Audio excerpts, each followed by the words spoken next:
今年的1月到10月，台湾外销的稻米超过73000吨，还有几啊笔的大订单准备要来出货，可望来创下着台湾17年来稻米销售的新纪录。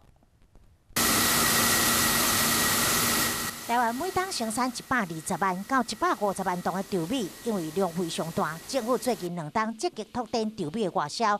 今年前后有摕到新加坡甲日本等国的稻米外销订单。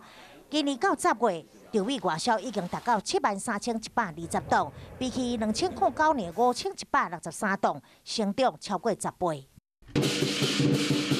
目前还有几笔大订单准备出货，农委会嘛预估，今年打破2002年加入世界贸易组织 WTO 以来稻米销售的新高纪录。未来2当的目标是要将稻米每当外销量扭转到20万吨。